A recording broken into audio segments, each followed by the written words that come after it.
I've been very direct with them that this isn't a piggy bank for them to come when they feel like it. In my 20 years, it's never been more bullish, if you will, than it is now. The story was really started off with a supply, dislocation, meaning a structural supply deficit.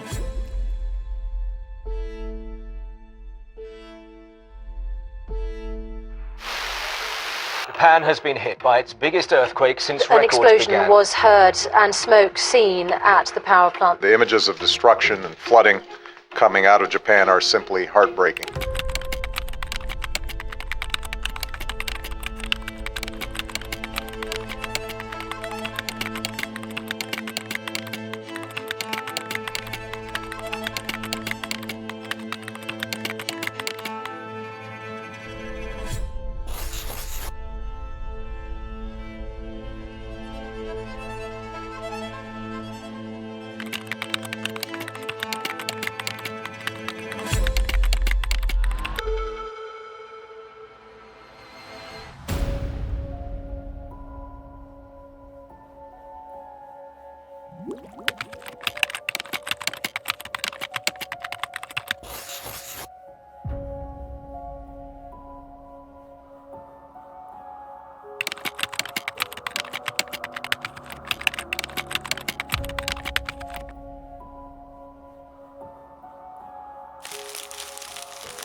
That's why it feels a little bit better, different now in the sense that it's much more underpinned.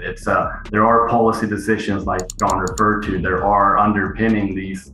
It's not just targets, it's actual policy decisions that we will be carbon neutral and net zero by 2050. And not just the energy transition, you also have the electrification of the transport sector that it is starting to add on to the demand for electricity. So in my 20 years, it's never been more bullish, if you will, than it is now.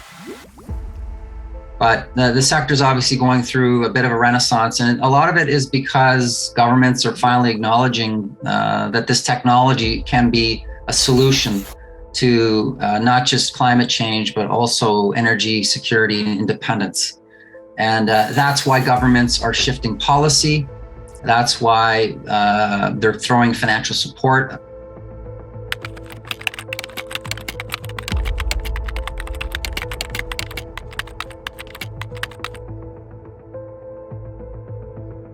If you have a look at its installed capacity, you can see the largest component right now is coal.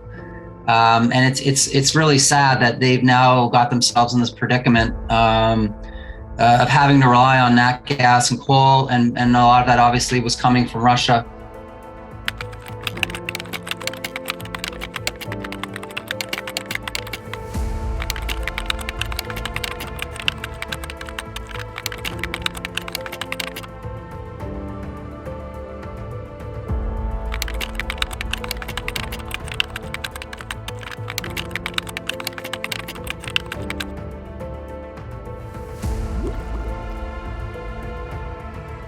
It comes back to the question of what happened at the start of the week with the US saying they're looking to spend $4.3 billion on enriched uranium.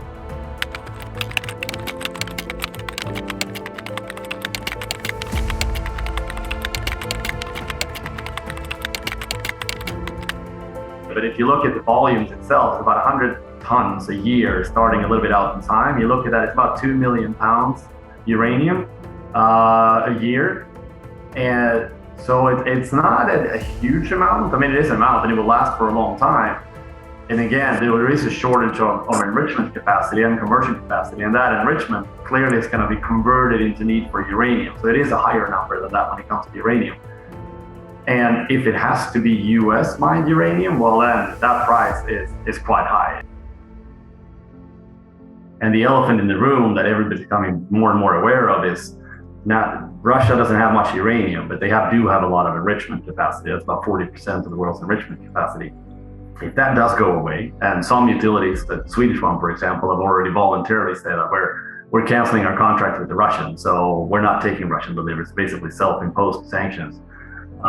If that were to spread, and if there are sanctions in the US, clearly that enrichment's gonna have to come from somewhere else. And Urenco, even though they are more or less sold out of enrichment for the time being, they can create it, and it's called the overfeeding.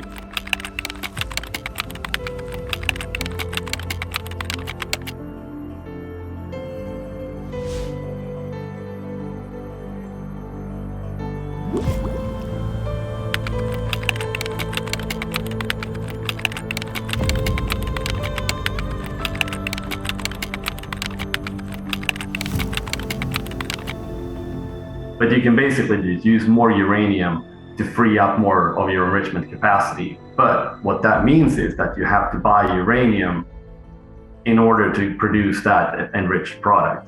So the enrichers are going to turn into uranium buyers, whereas they have been uranium suppliers to the tune of 20 million pounds a year for the last 10 years. That's all going to switch. Certainly, so there's going to be no uranium coming to the market from the enrichers. That's 20 million pounds gone. And if they do switch to this overfeeding to create more SWU that the Western world is going to need, so these are very big numbers, and that has not had an impact yet. That's coming later this year.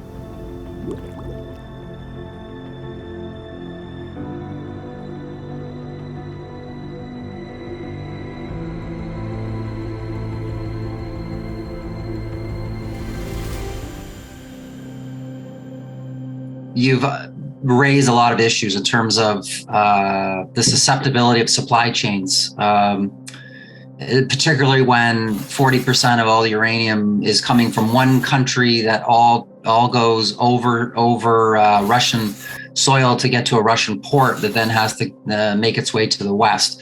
In speaking to the Western suppliers of enrichment services, of conversion services, and the uranium itself, they are not too concerned. They say we can handle this. It certainly won't be at the prices today, but the logistics can be managed.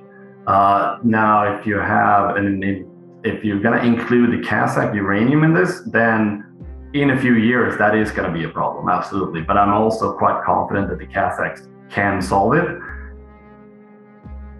No, I'm not aware of anybody that intervened. So we don't know who that body would be. We don't know who has that authority. It's a free market. I mean, every commodity market has end users and it has speculators and intermediaries, and so we're on the side of the financial intermediary and speculator. The US has been talking about building a strategic reserve of uranium for about a year now. They have a whopping $75 million of funds to acquire uranium, and to my knowledge, they haven't bought a single pound yet because they're incredibly slow moving. I was asked the question, would you ever loan material out of the trust if we were ever in a pinch? And my response was simple. I said, look, I'm the fiduciary of the trust. The trust investors have a bullish view on the price of uranium. They made their investments ahead of you, and they don't want to loan any material to you. So figure out your own plan. Don't rely on me. I've been very direct with them that this isn't a piggy bank for them to come when they feel like it. Although there's a lot of complexity around SWU and uranium enrichment, and it's quite a complex constellation of stocks and technologies, the story is really not enough uranium, and we need more of it, so the price goes up.